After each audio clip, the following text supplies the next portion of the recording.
when Randa starts singing, please mute yourself except Randa, but please sing along. And if at any point later you would like him to stop recording and televising, please let us know. He'll do that. Okay, Randa.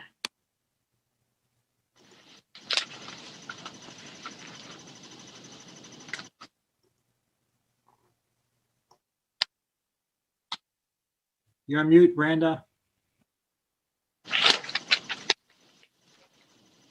Oh, it's just This is not the grannies. This is you singing "Woke Up This Morning." No, I know. I guess I'm tired too. All right. So I just wanted to say we're just going to sing about 3 verses of this here, and just to say, yeah, it's full of our exhaustion and our a little bit relief. Woke up this morning with my mind stayed on freedom. Woke up this morning with my mind stayed on freedom. I woke up this morning with my mind stayed on freedom. Hallelujah, hallelujah, hallelujah. Oh, I'm walking and talking with my mind stayed on freedom. I'm walking and talking with my mind stayed on freedom. I'm walking and talking with my mind stayed on freedom. Hallelujah, hallelujah, hallelujah. Well, I woke up this morning with my mind stayed on freedom. I woke up this morning with my mind just stayed on freedom. I woke up this morning with my mind stayed on freedom. Hallelujah, hallelujah, hallelujah.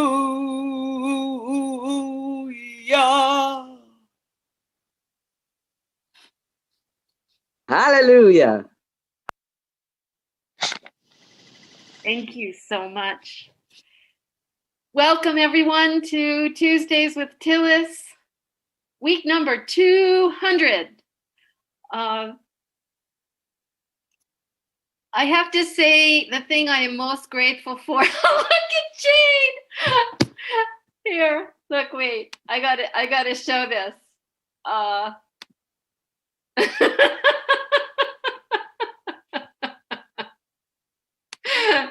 That is so great. That is so great. So I have to say, one of the things I am most grateful for this week is you all and what we have kind of done together in the last 200 weeks. I have learned so much. And I think I speak for a lot of us where I feel just I've been sustained by this community every single week, however really pissed off I am and frustrated and tired. At the beginning of Tuesday at 11:30, I always feel energized and my heart always feels so warm at the end and so deep, deep gratitude. I feel like we're going to be in a process, and I haven't done this survey yet, but I want to reach out to everyone to help me in the process. We're in a process, I think, of individual discernment, what to do next, and collective discernment. one thing that I feel really inspires me is that I feel like we're learning how to decenter whiteness in a group and the voices of white people. So I just want to say that every time, because that really seems to be helping us bring the most wisdom and discernment to our endeavor together. There is so much wisdom in this group. I'm so glad that it was the Grannies Week on our 200th week, because their songs always uplift us. I just really want to thank the Grannies, and Vicky's brilliant songwriting, and Jade's leadership, and Vicky's leadership, and everybody's beautiful presence. And so I think it might be great just to really start out with the voices and the Grannies. Is that okay, Randa? Are you ready? Because no, she's not ready. We can share the screen. You know, they need time to put on their hats. We also don't have all the grannies here. One of our grannies was counting on singing last, like we. Oh, okay. Okay, no worries, no worries. No worries at all. We'll do it in the middle. It'll be great. Yeah, great. We can do it in the middle. I'll let you know. Okay, we'll do it in the middle. So, so I think we have tons of things to talk about. One thing that I want to make sure we talk about is I want to get back to, if Diane is still here, this idea of Plan B. Is Diane still here? She might have had to jump off. Okay, we can still talk about it. And then for the next election. And then also I wanted to spend a little time hearing from the Care and Comfort Committee and give them some feedback, because I know they're going to be meeting later today. And they send out letters to us. They're so beautiful. The Care and Comfort Committee, like I'm really sorry about this, but the only real understanding I have of a community is like a church, you know? So that's like what I learned about that sort of way of thinking about a community. But the Care and Comfort Committee are like the deacons in a church. So, you know, they look after us and have a heart for our well-being. And so the Care and Comfort Committee, you may not even know all of who they are. They're Gerardo and Scarlett and Jade and Jewel. And am I missing anybody? Okay, so I just wanted to give them a little feedback, because they're going to be meeting and undergoing their own discernment process. So I'm just going to open that up right now.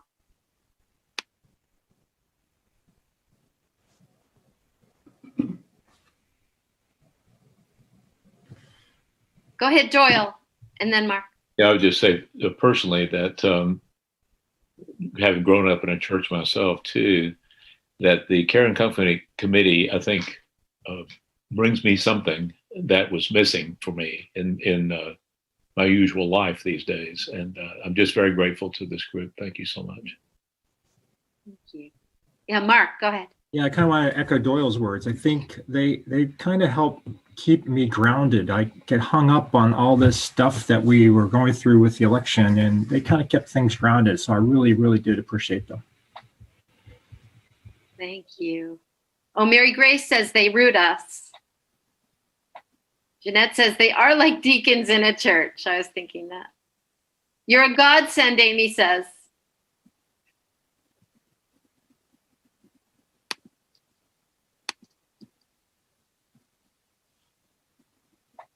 Anything else? Anything you think that they should think about as they move forward, hopefully continuing to serve this community?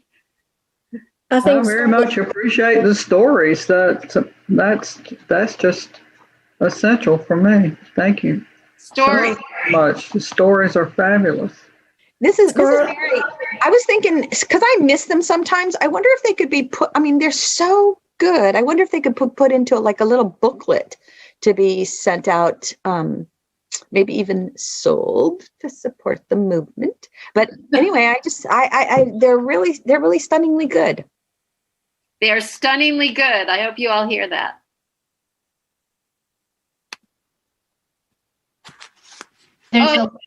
I just want to read Elena's copy, and then you can go ahead. A bright ray of sunshine for the storm of 2020.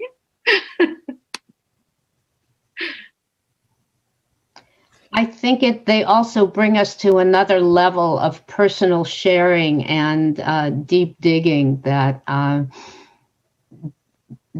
is so necessary at a time when we can get lost in headlines. So I'm very grateful for their willingness to open themselves and self-reveal that way.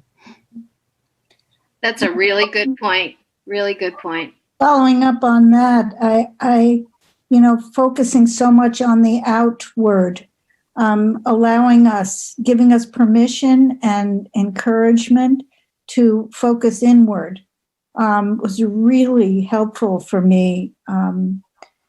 Really helpful. I don't feel that from any other place, so I really, really appreciate it.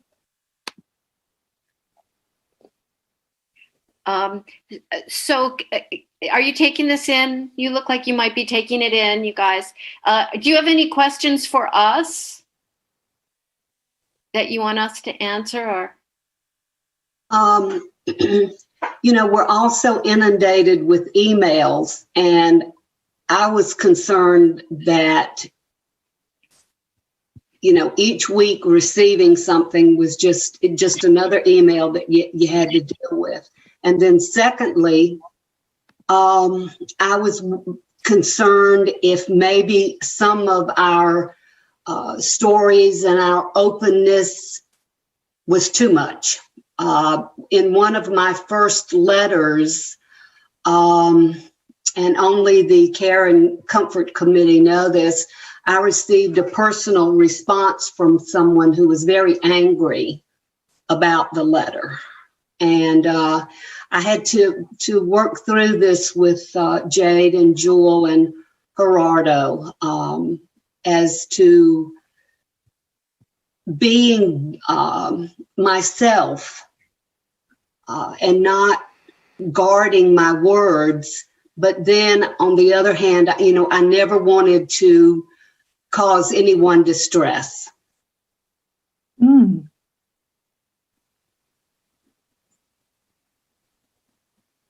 One thing I would like to say is if there's someone else who would like to join us on the Care and Comfort Committee, we'd be happy to welcome someone else on the team anytime. Good. Thanks for saying that. Bessie, go ahead. I just want to say that I don't think that you need to do anything different than you've been doing. And to Scarlett, for me, the Care and Comfort Committee has given me, as somebody said earlier, permission to just feel whatever is going on and get away from all of the other stuff that's out there. And you have to, you write what you know, and you know how you feel. So you can't be concerned too much about mincing your words or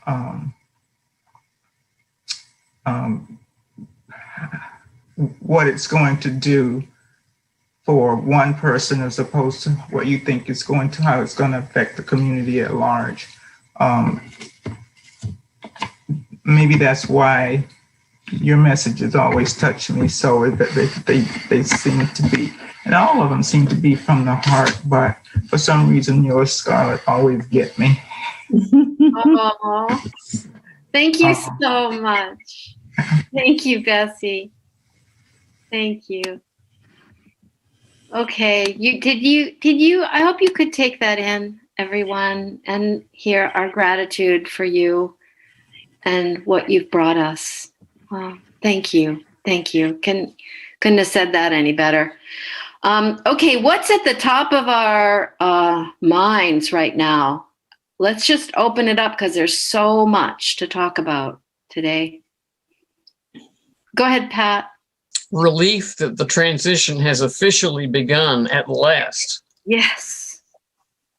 Yes. 6 o'clock last night. Yes.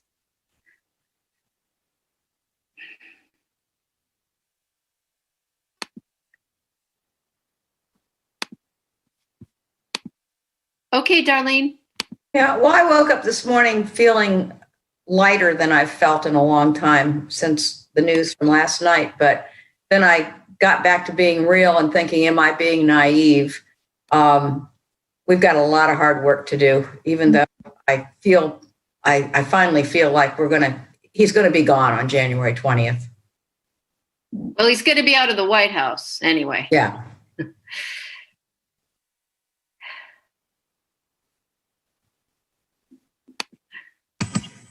I don't know how anybody else feels, but I hope he just goes away and never comes back. I would like to also see him dragged out of the White House, kicking and screaming. And put in an orange jumpsuit, right? Yeah. Dewey.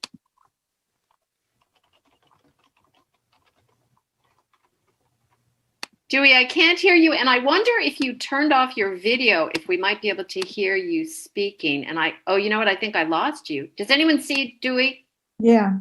I had my mic closed. Do you hear me now? Yes, good. I was relieved for 100% of his proposed appointments now. They're tried and true and just should give us all peace. Yes. Thank you. Thank you for mentioning that. Jeanette? There was a story in the N&O this morning about a sheriff in Madison County who wouldn't leave office in 1950. He had armed guards around the county courthouse, and the man who won, finally, they got him to leave. And the next person, so the person who wouldn't leave was a Republican, the next person was a Democrat. And he was sheriff off and on for like 3 decades. Yeah, there was something heartening about this story that it's not the first. You can look it up on the N&O website. Cecil, you go ahead, and then Eloise, because I think you're going to talk about the same thing. Yes. Well, just my great concern now is the damage that he does before he gets out on the 20th. Right. I mean, the open sky policy, for example, the things he's doing that's destructive, and he should not have the authority to do without acquiescence by Congress. Right. Thank you. Right. Thank you. Okay, Eloise, go right ahead. Good morning. So I see that Shirley posted in the chat her concern about the open skies agreement. And that is of concern not only for me, but also my husband.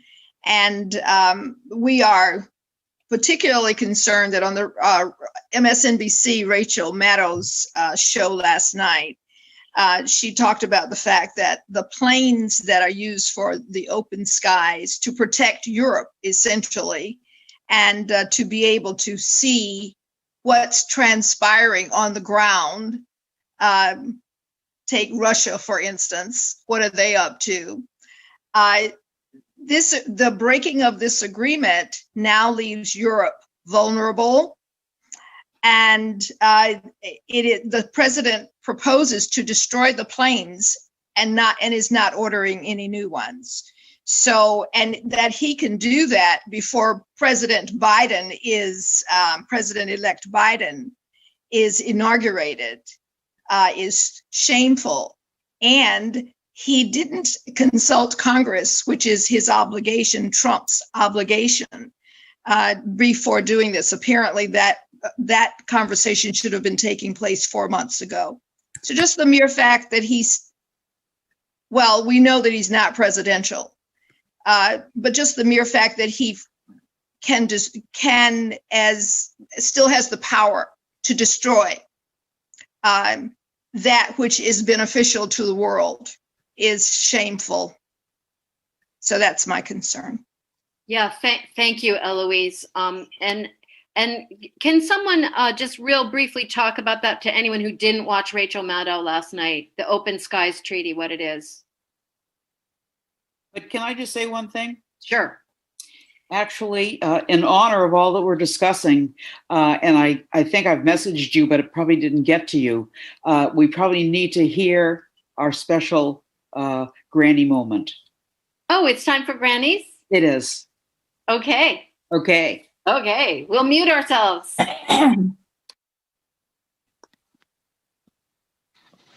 Okay, Grannies, put on your hats. Here we go. Hope everybody's ready. The song we're singing today is a special one written just for today. It's called 200 Weeks. So here we go.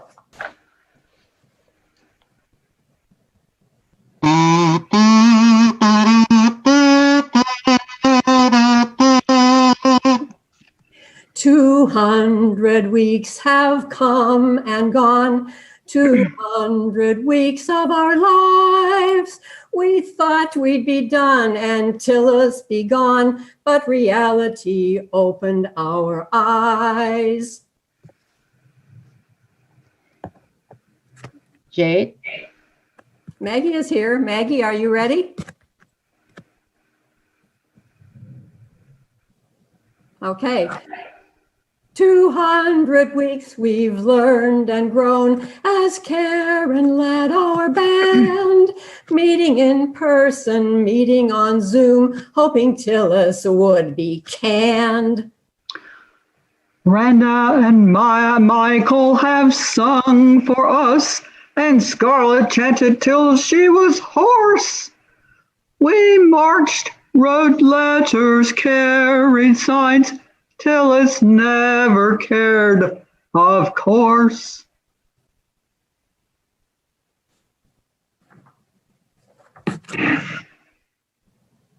Libby?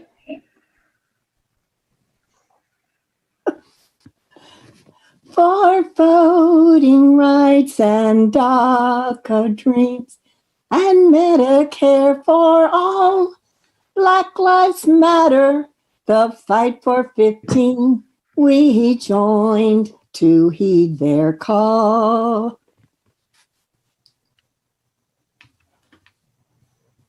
Mary Grace? 200 weeks of care and love, 200 weeks of our lives, building community, one and all, we unite and organize. We stand together with thanks and love, and we'll keeping on for democracy and our Mother Earth until Trumpism is gone. Yeah.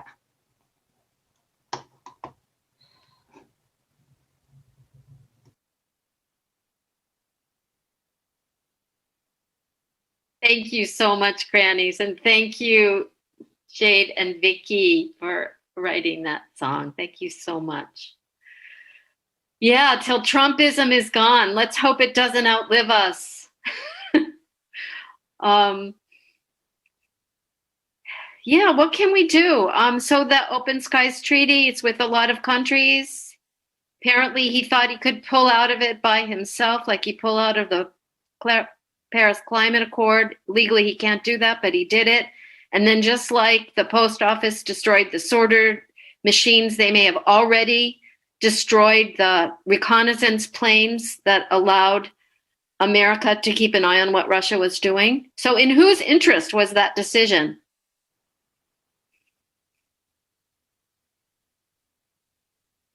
Vladimir Putin's. Yep, Trump's and Putin's. Yes. Yeah. How likely is it that the people who would actually below Trump, who would actually give the command to destroy those planes, would actually go through that or not do it? What are the chances that they would just say, no, we're not going to do it, and maybe tell him they did, but don't? Well, he's made sure he's got the right people in place to do it. I'm sorry, I couldn't hear that.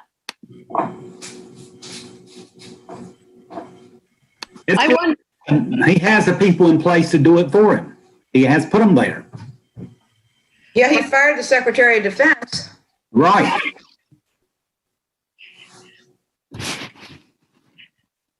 So I know that we might be feeling tired of calling Tillis's office, but I actually got a person today when I called Tillis's office about this. And I do feel like it probably is worthwhile, if we feel up to it, to keep calling these senators, because where are they? What are they thinking? And how can this be even in their interest? I keep questioning them and telling them that Trump looks exactly like a Russian asset. And so does this mean that they are Russian assets too? And also one more thing is, it's horrible when you email the White House and it's not possible to call the White House. If you email the White House, you will get pleas for money. However, the pleas for money are getting increasingly interesting. And we can email the White House still, even though we can't call them. So I'm just personally, I'm going to just do that again. I don't know if that does any good, but call the senators every day some more, because I can't believe it, what they're doing. 2 more months. He's going to be in the White House 2 more months. And all he's doing is blowing things up. You know, I don't know how our senators feel, but I saw this Kevin Kramer this morning being interviewed from North Dakota, and he's still saying that he's hopeful that Trump will have a second term. Do our senators feel that way? They won't tell us. They're not saying anything. They're not saying anything. So I think pressuring them to make a statement about the Open Skies Treaty and calling the election is worth doing. Yeah, Lib.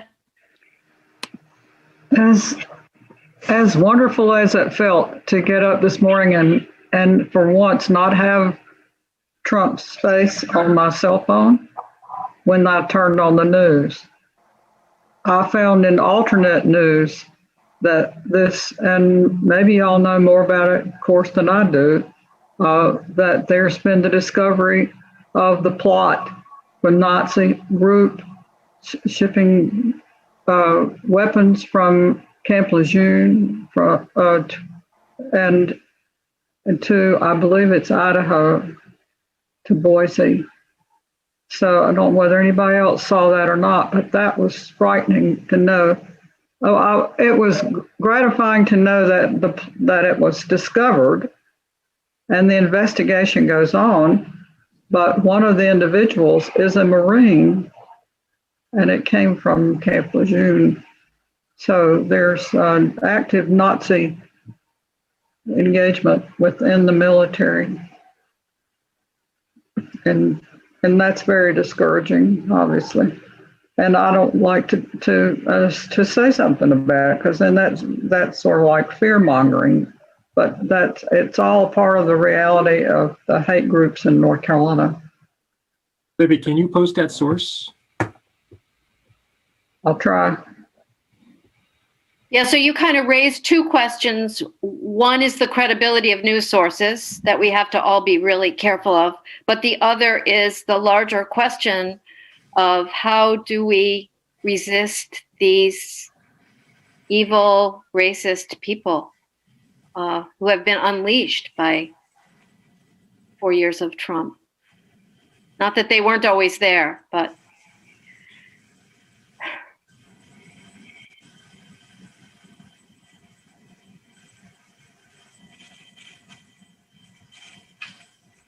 and to me, this sort of starts to get to the question of the plan B that Diane was starting to talk about. How do we use everything that we've learned and the community that we have and the contacts that we've developed to build power, anti-racist power, organizing power for justice, for the poor, for the earth?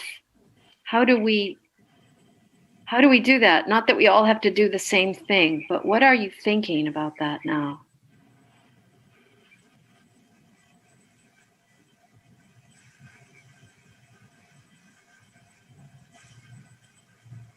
Because, we just started out with a very simple thing from Indivisible, call your senators because it worked for the Tea Party, right?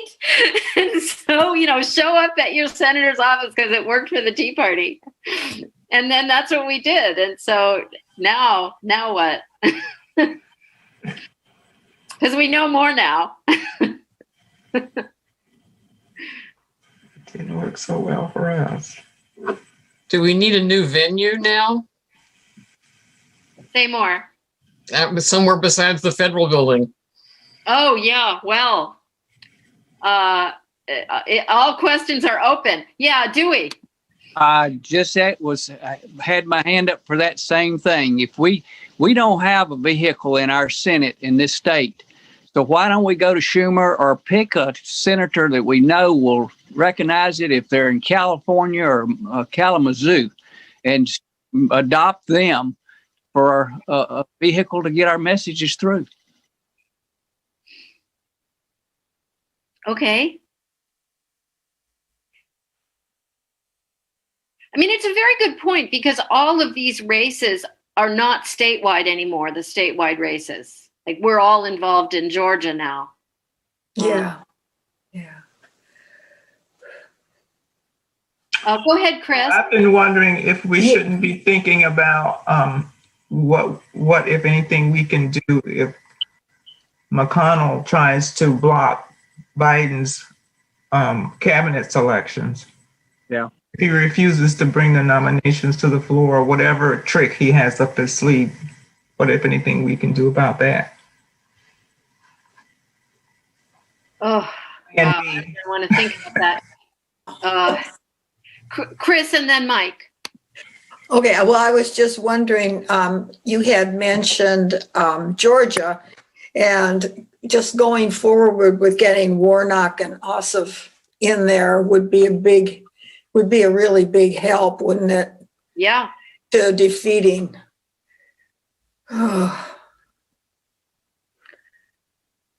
Yeah, and that really is our first priority until that election is over. I think we're all doing that in our own different ways. Yeah. Mike.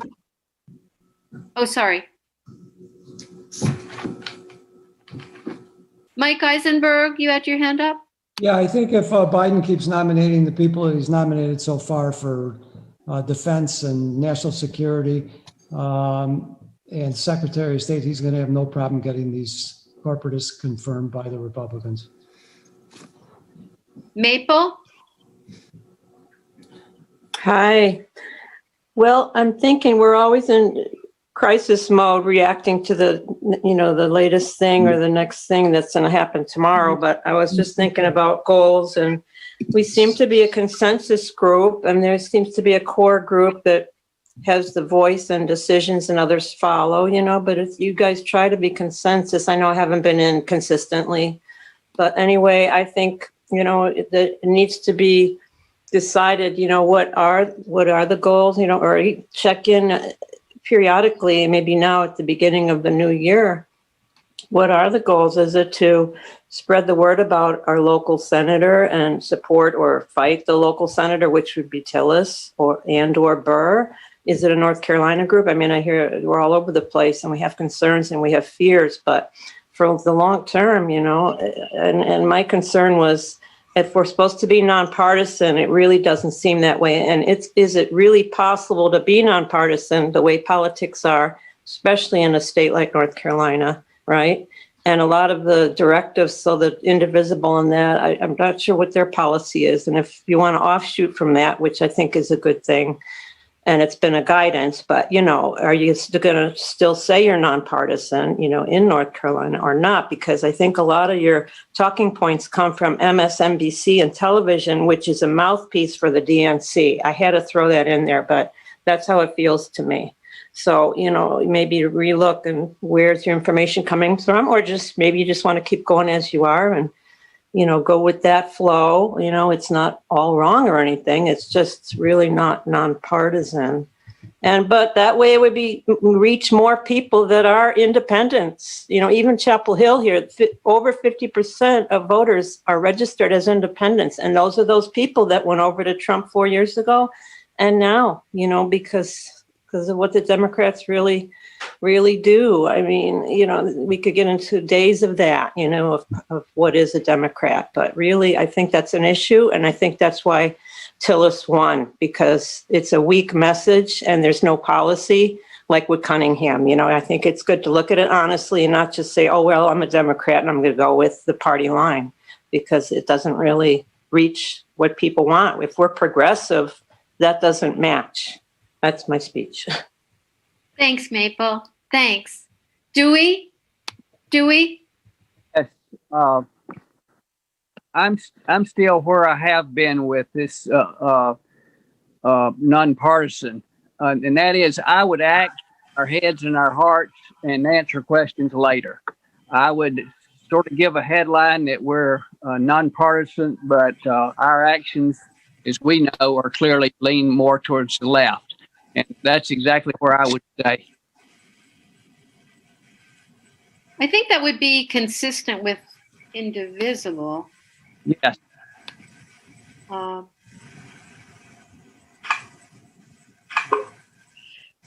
Cliff has sent me some really interesting articles about the divisions within the Democratic Party. And I thank you for that, Cliff. I'm putting some in the tiny letter. Do you want to say anything about that? Because you're about as up on that as anybody I know. You can say no. No, I really don't have a lot to say about that. I think everybody here has been paying attention to the news, to the reports, to the stories, to the concerns about why it is that we didn't pick up as many seats in the Senate as we could have, and why we actually lost seats in the House. And it's something that, I'm just the kind of person who likes to understand why things happen the way they do. And I'm open to look at that question or these questions from a lot of different perspectives. I'm not sure exactly how looking at that or those questions intersects so much with what it is we want to do for ourselves. It may intersect, but I think we really need to just kind of, get clear about what we want to do. We have focused on Tillis, but there's more immediately the matter of that seat that Burr holds right now. It's coming up. And that's something we need to, put in a thought hopper too, is if we want to direct our attention to that, even though I don't think Burr has an office anywhere near here. But that's one more thing I would add into that as well. Yeah, thank you very much. Thank you. Yeah, Mark. Yeah, Cliff, I think you're right. I think that Burr's seat's going to be an interesting challenge. And I think where we might be able to help that process is to make sure that Democrats come up with somebody to challenge that's going to be competitive and keep his pants on or her pants on or whatever, right? And make sure that that we got a viable candidate.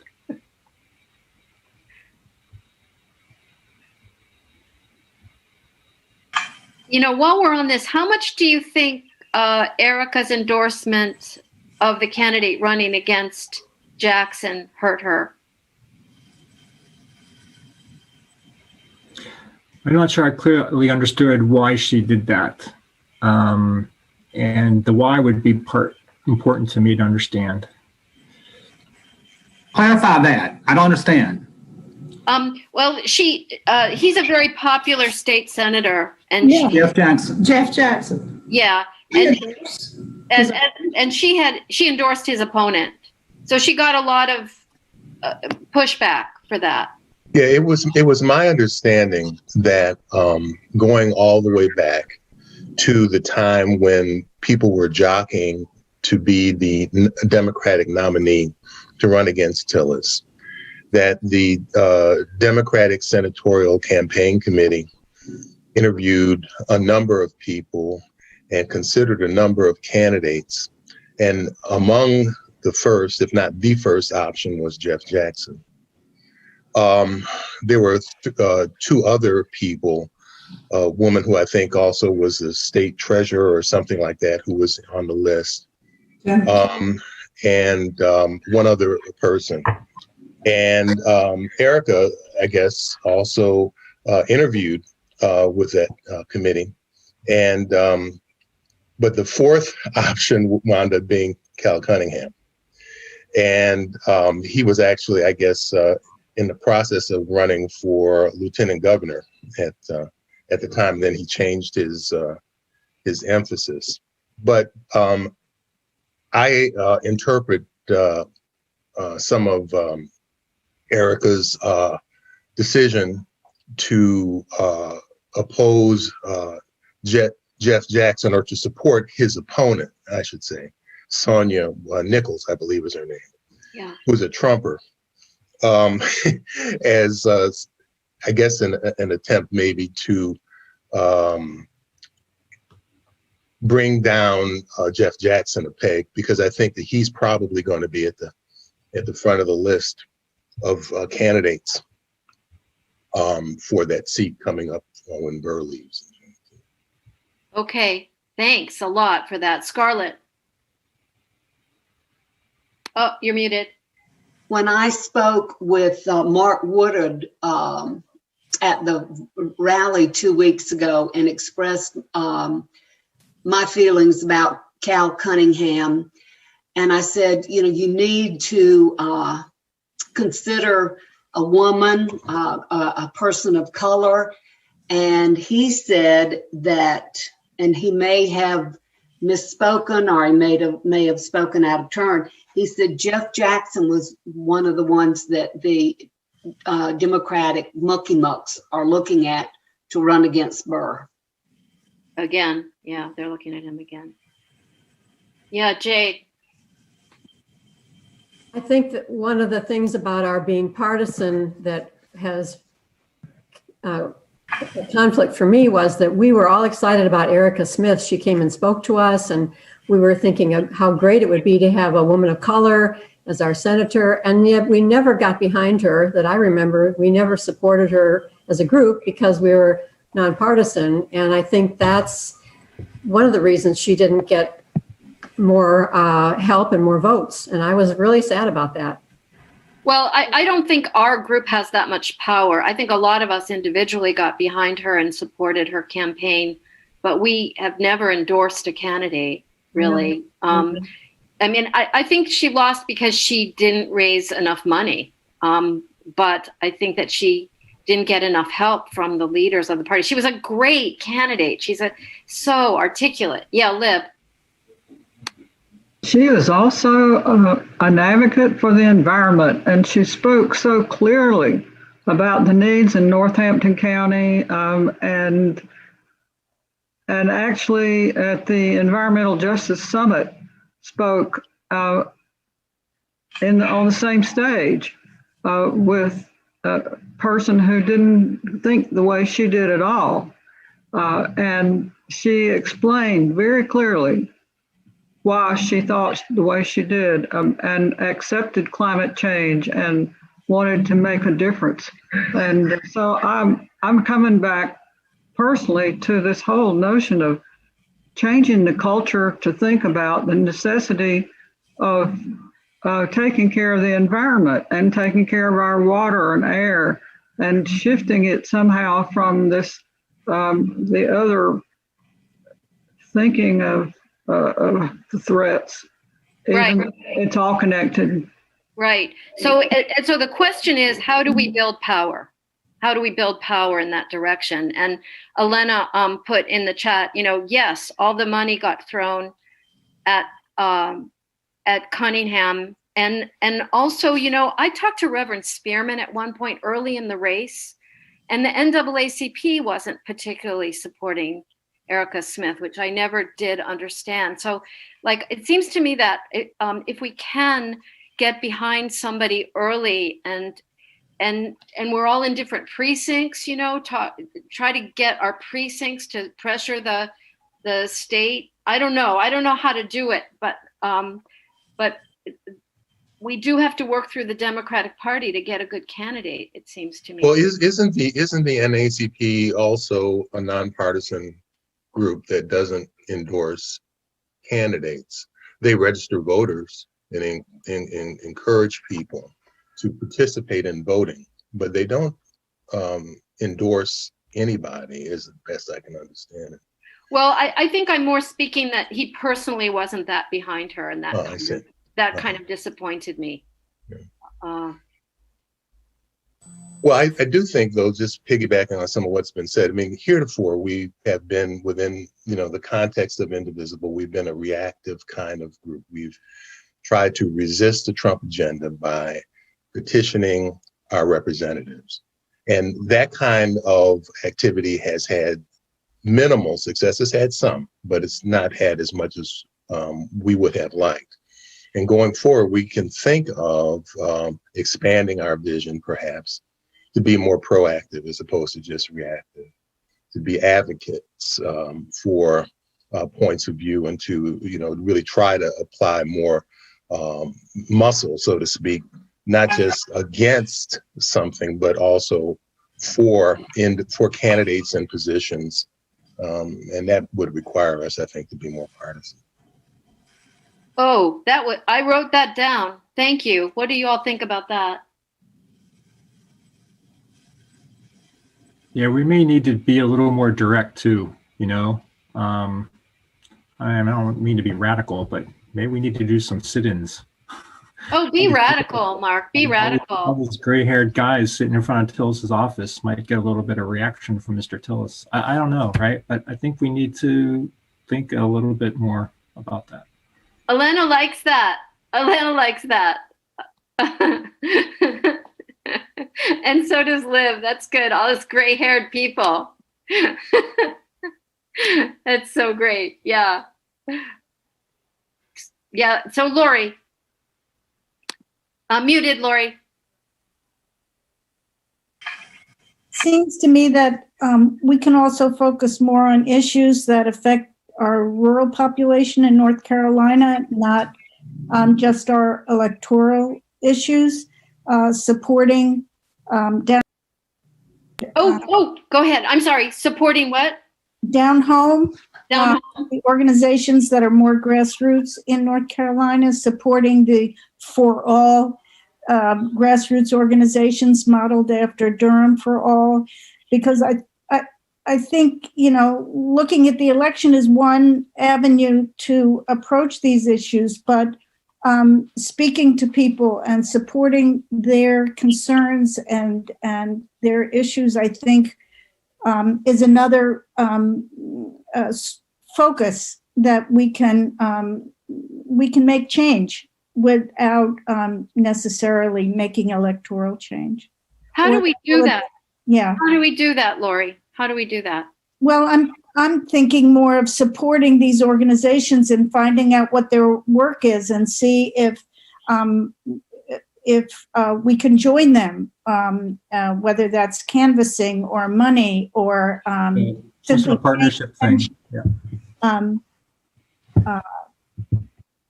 That's what I'm thinking. We don't live in rural areas, but I think we have to focus on rural areas of North Carolina besides our urban areas. Great point. Evelyn? Yeah, I know. It just took me a minute. Just as somebody who's just joined Durham for All, I think they're definitely looking for members. It doesn't respond to the rural part of Lori's question, but it does respond to a group that's doing very, community organizing and doing electoral stuff fairly new, but having, I think, a really good way of thinking about it. So we could, and they're about to develop their goals for the next year in terms of what they're going to do electorally and otherwise. So I think knowing more, what some of the organizations are doing, some of us joining them and being a part of that can help us grow together with them. Thank you. Dewey? Just echoing what I heard. If you saw this morning, there might be a new player on the field that can help get in this rural area where all the vote is. Perez will be going out, and hopefully Jeremy, what's his last name that's running against Lindsey Graham? Jamie Harrison. Jamie Harrison. Yeah. And it's already been talked. If he comes in as head of the National Democratic Party, he's got a book titled something about dirt roads. But his philosophy is just what you're talking about, and it's getting out there where it's been just heavily Republican votes. And they're talking about people that the Democrats say they're going to do something for, and they don't. I say they, I mean we. Yes. And, this sort of, it's like this Plan B thing, right? And it's like what Stacey Abrams did in Georgia, we got to do here. But it seems like everything that people are talking about is that. It's creating an infrastructure, building power, and voter education, and deep canvassing to hear from people what their needs are, what their thoughts are, and try to let them talk themselves into not voting against their interests, right? Yeah, this is exciting, I think. So can we brainstorm groups besides Down Home? There's that new blueprint group that formed for post-election that will continue to meet that includes Down Home, Fight for 15, a lot of organizations. Jan's been representing the Poor People's Campaign. That's called NC Team Democracy. And the NAACP organizations are doing amazing work, like in Moore County, Olinda.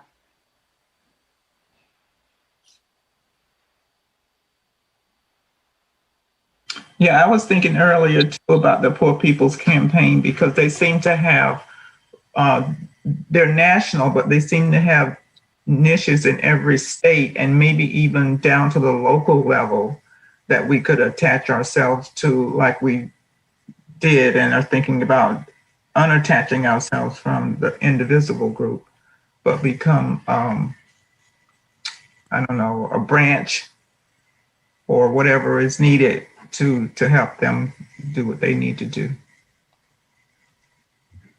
Yes. So just a couple more, we just have a couple more minutes. Any further thoughts about being an indivisible group, about being nonpartisan, not even quite sure what that means? I agree with Bessie. Thank you. I'm writing this down. Do we? Initial thing when Indivisibles nationally came about was resisting this administration. And they were clear about that. They didn't say Republicans or Democrats. And they didn't say this is Democrats going against Republicans. It was a philosophy and an approach to resisting this administration. Yeah, and definitely with the label progressive. Marcy has built us such a beautiful website. And it's through Indivisible. So whenever I think about, well, do we want to be an indivisible group? I think, well, that would make life really hard for Marcy if it wasn't an indivisible group. So that is on my mind. It is a really beautiful website. And correct me if I'm wrong, but you'd have to start from scratch if we weren't an indivisible group, right, Marcy? Yeah, I would. I'd have to create a whole new website, but that's not a reason not to switch. So we'll figure it out when that happens. Okay. Well, so much gratitude to you for that work and so much other work. So finally, I also just want to say thank you to the Climate Crisis Committee. Those of you who have been steadily working on environmental concerns, when I know for me, it's something I care passionately about, but I've just been so distracted by Trump. Thank you, all of you. And thank you, Lib, for bringing that up again today. And Maple, and some of you are just working on this all the time. Jewel, go ahead. Do we have time to ask if there's has the cabinet position in charge of the environment been named, and are people happy? Karen Bearden? Lib Hutchby? So yesterday. For the environment, yeah. Yes. John Kerry. John Kerry. No. Yeah. So John Kerry. So there's a lot of the confliction. There's a really good Common Dreams article that has some people that are really happy about John Kerry and some people are middle of the road. I would say I'm a middle of the road because he's more of a centrist, and I don't believe he's going to go as strong as we need to. But we'll see. But he's also chosen. What's the other guy that's taken a gobs of money for the fossil fuel company? Oh, he's like the public engagement person that's going to be working between the corporations and the people, and he's got gobs of money in fossil fuel money. And so Biden's been very both sides almost, like he's in my opinion he's choosing too many centrists. No interior. No, yeah, there's no interior yet. Yeah. Okay, Dewey. John Kerry's not head of EPA. That hasn't been established yet. No. On a special place. He's the climate czar. They're calling the climate czar. He's on the National Security Council. Yep. Okay. Well, are you okay? Anything that you really needed to say that you didn't get a chance to say before Randa sings and Scarlett speaks us out? Yeah, Herb. The Open Skies Treaty, they said they were going to pull out in May. They said in May they were going to pull out of the treaty, and in November it became official that they could pull out. So it's been on the cooker for 6 months. Oh. This is the first time we've heard about it. Oh. Pompeo knew about it, so he didn't say anything about it either. Thank you. And then. Okay, Liv, we're almost at the end. Be quick. It's just another comment about rural and focusing on farmers, because this is it was appalling to ride through rural North Carolina and see so many Trump signs, obviously. Right. Yeah. Okay. Back to that too. Okay. Thank you. Thank you so much. Happy 200th anniversary. So much gratitude for all of you. I'm going to be looking at everyone while Randa's singing us out. So here's the thing. I put the lyrics over in the chat. They're, we know the lyrics. And the idea is you can just kind of page back and forth and look. We'll all just kind of look at each other. I'll sing the first verse by myself, and then we'll all sing, or sing it with me all the way through. Whatever. There'll be a tempo. Well, we should all just sing it. Yeah, that was Karen's idea. I'd sing it alone, but hell, let's just all sing it. So, this little light of mine, I'm gonna let it shine. Well, this little light of ours, we're gonna let it shine. Yeah. This little light of ours, we're gonna let it shine. Let it shine. Let it shine. Let it shine. Now look at each other, just keep on paging through. This little light of ours, we're gonna let it shine. Yeah, this little light of ours, oh yeah, we're gonna let it shine. Now this little light of ours, we're gonna let it shine. Let it shine, let it shine, let it shine. Oh, yeah. I want to very quickly tell you about someone that I met yesterday at the car caravan. It was a young man from Statesville, North Carolina, who came to represent the United Auto Workers. And as we talked, he shared his story. Now, I digress just a bit. My husband says that I have the ability to get the most information from anyone in the shortest amount of time. This young man is white and his wife is Hmong.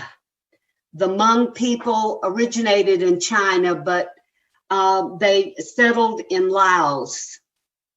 And about 30,000 to 40,000 were killed in the Vietnam War fighting with the American forces. And this man's wife's father was one of those.